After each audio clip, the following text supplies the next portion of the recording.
So the next time you require an efficient and hassle-free PCR COVID-19 test, call 624-8378, 608-8378, or 623-7233 to schedule your appointment. You can also ask about our house call testing service.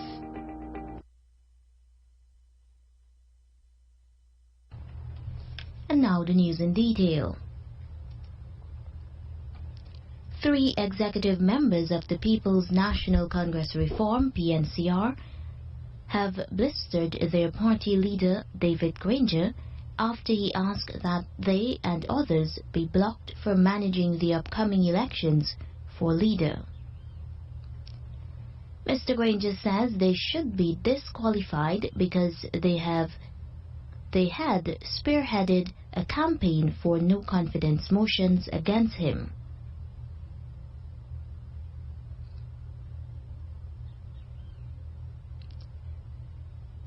Leader aspirants Aubrey Nerton and Dr. Richard Van West Charles, as well as Winston Felix, have all denied fueling the no-confidence motions against Mr. Granger. However, in separate letters, they have blamed him squarely for the lack of confidence that members have in him.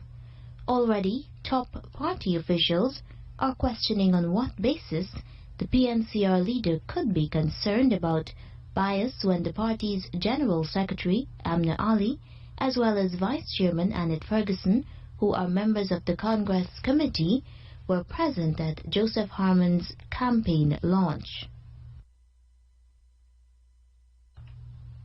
Ms. Ali was not among those who had spoken at that event, but Ms. Ferguson said she was backing Mr. Harmon because he is a hard-working, dedicated and committed person who has given selflessly to this great party.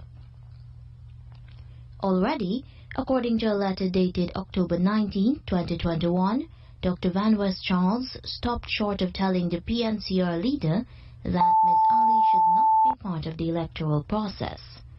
Dr. Van West Charles, who is a son-in-law of late PNC founder leader Forbes Barnum, told Mr. Granger that in the interest of transparency, credibility, impartiality, and membership confidence, Ms. Ali should desist from any electoral practice to the culture of democracy within the PNCR. The PNCR executive member said he, as well as he believed Ms. Lawrence, Messrs. Nerton and Felix, would not be part of the accreditation or electoral process.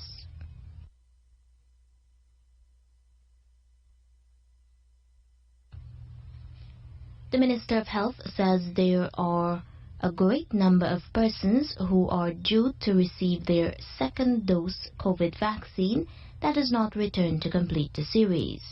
Dr. Frank Anthony appealed for persons to return for their second dose.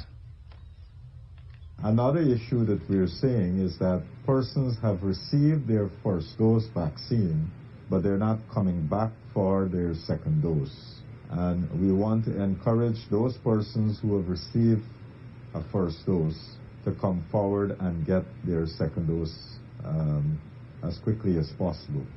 So if you got AstraZeneca as your first dose, please come to one of the vaccination sites so that we can give you your second dose. We have also been using the Sinopharm vaccine, and we have noticed that people are coming, taking the first dose, but are not coming back for the second dose. Dr. Anthony also appealed to persons who took the Russian jab to be fully vaccinated. In terms of the Sputnik V, we have both first and second dose available, and there's still a lot of people who are due for their second dose, which means that they've already got their first dose, they're now due for their second dose, but they have not come forward to get their second dose. Currently, we do have second dose now available. Last week we received a shipment of second dose, and we have those available. So if you are waiting on your second dose Sputnik V, now is the time to come and make sure that you complete the series.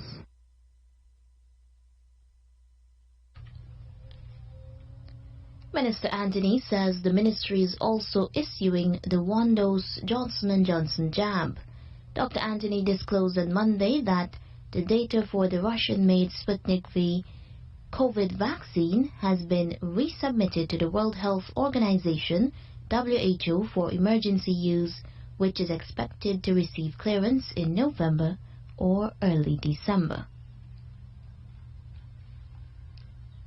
The Health Ministry has recorded fewer positive cases and deaths from COVID-19 in the last 24 hours. The official data shows 37 new infections in the last 24 hours and 2 deaths, taking the toll to 897. There is a decrease in the number of persons seriously sickened with the disease in the COVID ICU. That number is now 22. The record shows a reduced number of hospitalization of 85, while the number of persons instructed to isolate themselves at home saw a minimal drop to 3,326. Guyana has so far partially vaccinated 73% of its adults, or 377,614, while 237,997, or 46% of adults, are fully vaccinated. For children ages 12 to 17 years old, 26,820 are partially vaccinated and 17,357 are fully vaccinated. A policeman has been beaten and stabbed by his brother and brother-in-law. They have since been arrested. The Guyana Police Force said Constable Paul Rodrigues has since been admitted to the intensive care unit of the New Amsterdam Police Station. Investigators say that the incident occurred at Canefield Settlement, East Kanji, Berbice, at about 6 p.m. yesterday. The investigation has so far revealed that Constable Rodrigues had a misunderstanding with his brother, which led to a scuffle. His brother then reportedly armed himself with a knife and stabbed him several times to his abdomen and once to his right side leg. Police were also told that Constable Rodrigues' brother-in-law also cuffed him after his failed attempt to bring peace amongst the brothers. The 24-year-old brother-in-law and the constable's 22-year-old brother have since been arrested.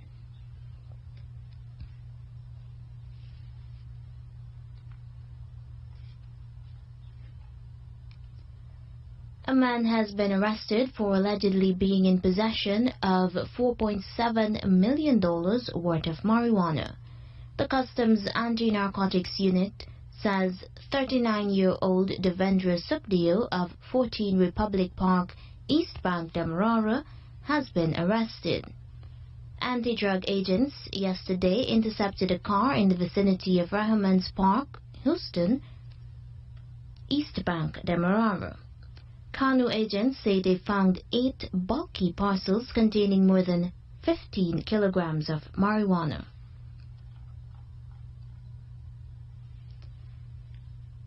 A man who was fined $12.5 million and sentenced to 5 years imprisonment for being in possession of more than 20 kilograms of marijuana 3 years ago has been caught. Police say 25-year-old Ricardo Welch of Fort Ordnance, East Kanji, Berbice, was caught by police while he was pushing a cycle in New Amsterdam. He was nabbed at about 1 p.m. yesterday in the Princess Elizabeth area. He was expected to be taken to the New Amsterdam prison. Investigators say Welch was searched but nothing illegal was found. But he was taken to the New Amsterdam police station where he gave his name and address. Police say they checked the station records and 2 conviction warrants from Region 5 were found in his name. One of them was for 5 years imprisonment and the other for a $12.5 million fine. Records show that both warrants stemmed from being in possession of more than 20 kilograms of marijuana for the purpose of trafficking on March 28, 2018 at Weldad Backstreet, West Coast, Berbice. Welch has been granted bail and was subsequently found guilty in his absence on July 31, 2018.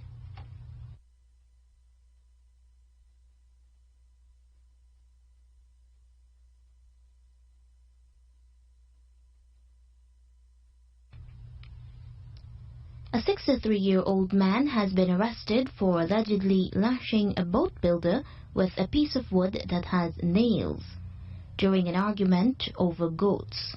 Police say the 30-year-old Sunil Sepoy, who is a boat builder and lives at Grant 1782 Crabwood Creek, Quarantine, Berbice, has been admitted to the New Amsterdam Hospital. The incident occurred Saturday during an argument over the man allegedly hitting one of Sepoy's goats. In addition to allegedly lashing Mr. Sepoy, police said he also pulled out a cutlass from his pants waist and lashed him to the head and other areas of his body. Police were told that public-spirited persons intervened and later rushed the victim to the Skeldon Public Hospital, where he was treated and later transferred to the New Amsterdam Public Hospital.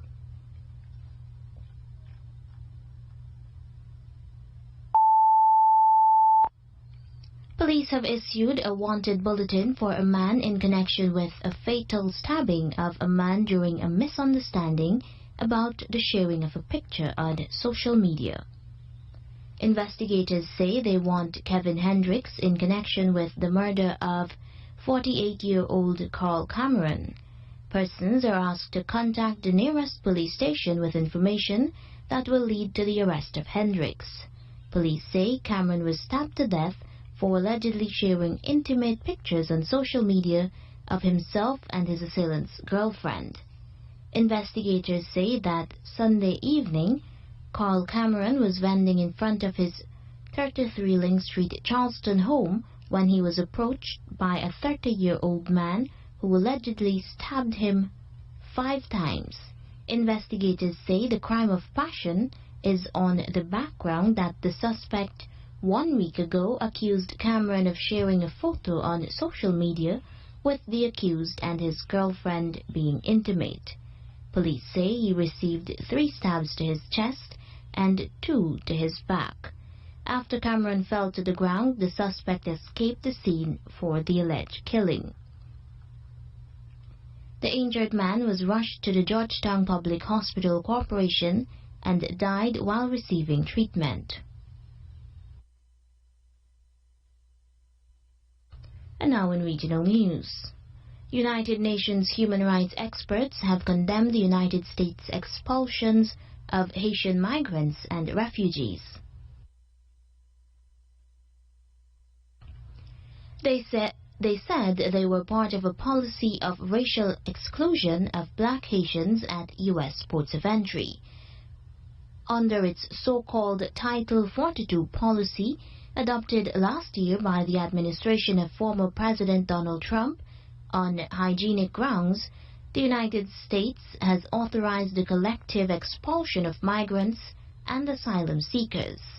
U.S. officials say that so far it has sent hundreds of migrants from a camp in Del Rio, Texas, back to Haiti and thousands away from the camp for processing.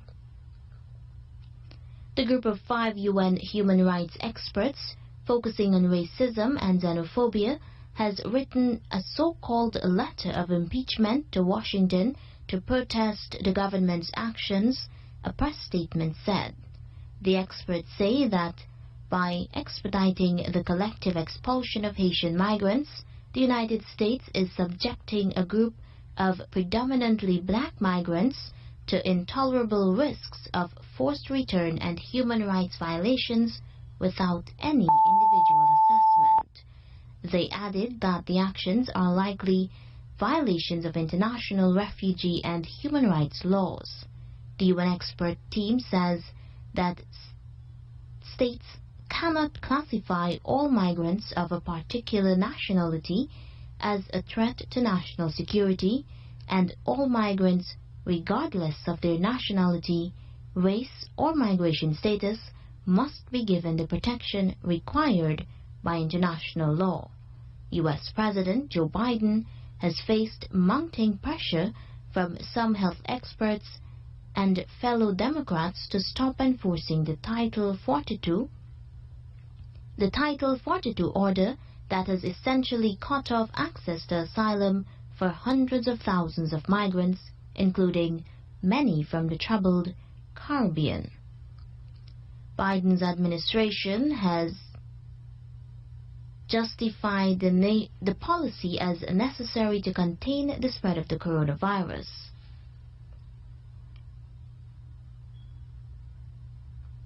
Jamaican police have confirmed that Kevin Smith, the pastor of the cult-like Pathways International Kingdom Restoration Ministries, has died. Smith died in a motor vehicle accident along the Bug Walk bypass in St. Catherine on Monday morning while being transported by police. A policeman also died while 2 other cops were critically injured in the incident. A spokeswoman for the Jamaica Constabulary Force says 4 people were seriously injured and 2 of them succumbed to their injuries.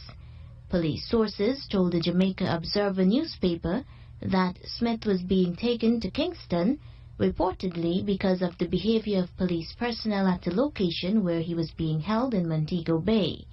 Residents of Linstead who visited the crash scene say that the now-deceased pastor was seen wearing a blue mask, lying beside the dead policeman. They said the car transporting Smith collided with another vehicle. Smith was detained 2 Sundays ago after police went to his church where human sacrifices were reportedly being held. A shootout reportedly occurred between police and some churchgoers. It is reported that at least 1 person's throat was slashed with a knife at the church.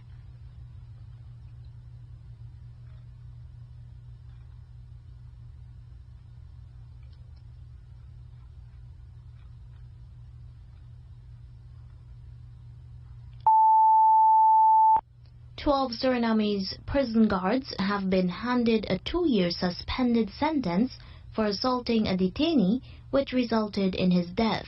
Star News also reports that Justice Murray Mettendoff also placed them on 2 years of probation. They were found guilty of assaulting the detainee Giovanni Griffith in the Hazard Nakiri Penitentiary, which resulted in his death.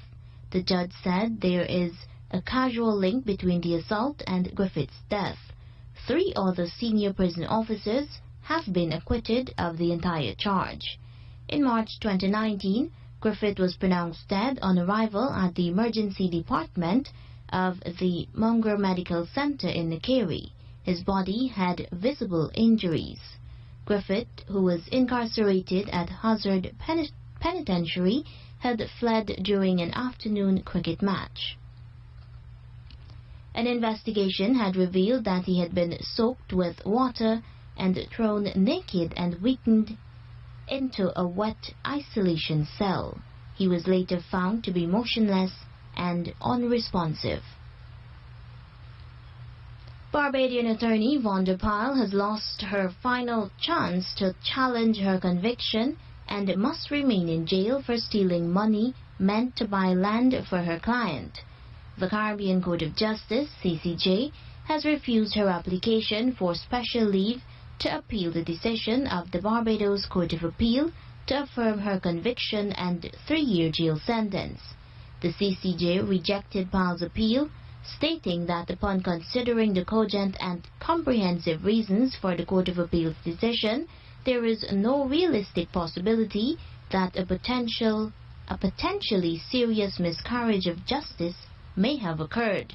The CCJ has also said that given the proposed grounds of appeal, no point of law of general public importance has been raised.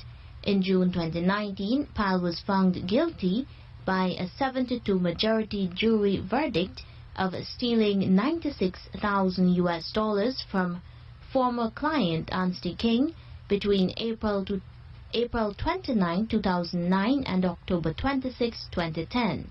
She was acquitted on the charge of money laundering. The money was for the purchase of land. In September 2019, trial judge Justice Pamela Beckles sentenced Pyle to 3 years in prison, less 94 days. She was later granted bail after filing an appeal. But after over a year on bail, Pyle was sent back to prison on July 16 this year to serve the remainder of the sentence after the Barbados Court of Appeal unanimously affirmed the jury's guilty verdict and the trial judge's jail sentence. Following the decision, Pyle, through her legal counsel Andrew Pilgrim QC, signaled her intention to take the matter before the CCJ, Barbados's highest court. The sum of money for which Pyle was convicted was part of a larger amount for the purchase of land. During the trial, it was revealed that King had sent the deposit and the purchase money to Pyle, with whom he had previously done business. He subsequently went to Barbados, but after seeing the land, said it was not the plot that he had agreed to buy and asked for his money back. Pyle returned some of the funds, but after several demands for the rest, King took the matter to the police. And now for the international news, the latest coming from the BBC World Service. BBC News. Hello, this is Jerry Smith. The European Union's law enforcement agency Europol says 150 people suspected of buying and selling illicit goods via the dark web have been arrested in a global operation. It follows the closure of a major illegal marketplace called Dark Market. Here's Danny Aberhart. Investigators say Dark Market was mainly used for selling drugs, stolen credit card details, counterfeit money and malware on the dark web, a secret layer of the internet not accessible through normal search engines. The Australian man accused of running it was arrested in January and more than 20 of its servers were seized, a goldmine for investigators. These latest arrests are said to target some of the most significant vendors and buyers of nearly 500,000 people who'd allegedly used the site. The global operation has involved police from the United States, Australia, Britain, Germany and other European countries. One of the world's biggest exporters of fossil fuels, Australia, has officially committed itself to a goal of net zero carbon emissions by 2050. The long-delayed announcement was made by the Prime Minister Scott Morrison days before the opening of the UN Climate Summit in Glasgow. He said the target would be achieved through technology, not taxes. Critics condemn the plan as underwhelming. Tim Buckley works for a think tank focusing on global energy markets. I hate to be too bearish, but unfortunately the Morrison government has today announced an embarrassingly hollow plan for net zero emissions by 2050 with absolutely no credibility and no actions or new policies to actually support their new claim.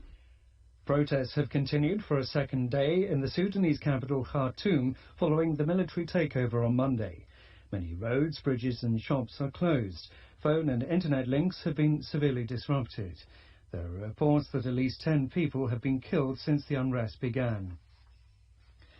South Africa's former president Jacob Zuma has failed in his attempt to secure the removal of the lead prosecutor in his corruption trial. Mr. Zuma was in the High Court in Pietermaritzburg to hear the ruling.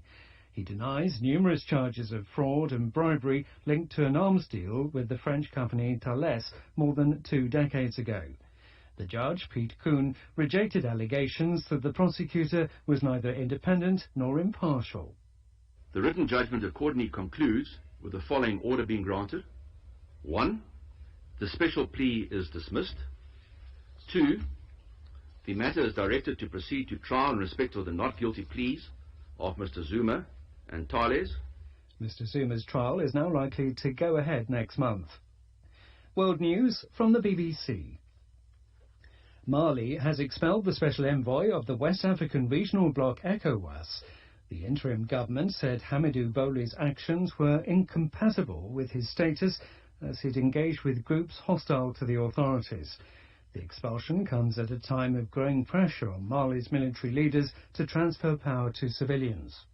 The government says it will call elections after holding a national forum, but that security is the top priority. Officials in Nigeria say at least 18 people have been shot dead in a mosque in Niger State. Eyewitnesses said an armed gang swept into a village on motorbikes and headed straight for the mosque, opening fire on worshippers observing early morning prayers. Security problems have been intensifying in Niger State. Hundreds of school children have been abducted so far this year. A prominent consumer goods company in India has withdrawn an advertisement showing a same-sex couple preparing to celebrate a Hindu festival after opposition from hardline Hindus. Dabur India apologised for unintentionally hurting people's feelings. The ad on social media showed two young women performing a ritual usually carried out between couples, suggesting they were partners. The niece of the Japanese Emperor, Princess Mako, has married her college boyfriend and left the royal family after years of public controversy. Mako and her new husband, Kei Komuro, apologised to people who disagreed with their marriage. The now former princess rejected an elaborate wedding ceremony. Kei Komuro had this message for critics. I love Mako. We only get one life, and I want to spend it with the person I love. I want to start a warm and happy family with Mako, and I want to do everything possible to continue supporting her. And that's the BBC News. The news came to you with the compliments of Eureka Medical Laboratories. Don't let the fear of contracting the coronavirus disease deter you from seeking the medical care you need. At Eureka Labs, we ensure the safety of our clients and staff with our rigid sanitization routine. This involves the use of ultraviolet lights to effectively rid the air and all surfaces of viruses and bacteria that may be present throughout the labs daily. The light works to rapidly inactivate microorganisms through a physical process that is invisible to human eye. So the next time you need a checkup, don't hesitate to give us a call on 225-7574 to schedule your appointment. And now to end the news, here is a recap of the leads. Several executive members of the People's National Congress Reform have accused their leader, David Granger, of poor performance. The number of COVID-related deaths and new infections has dropped slightly. A policeman has been stabbed by his brother. In regional news, a United Nations Human Rights panel has said the United States' practice of expelling Haitian migrants and refugees amongst racial discrimination against blacks. The Caribbean Court of Justice has refused to hear an appeal by a Barbadian lawyer who has been jailed for stealing money from her client. Internationally, there has been an international crackdown in the trade in illicit goods, leading to the arrest of more than 100 persons. And that's the end of the news.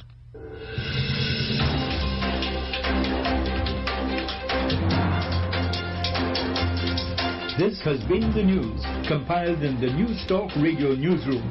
For ongoing updates, visit demerarawaves.com, and you can check facebook.com/demwaves and twitter.com/demwaves.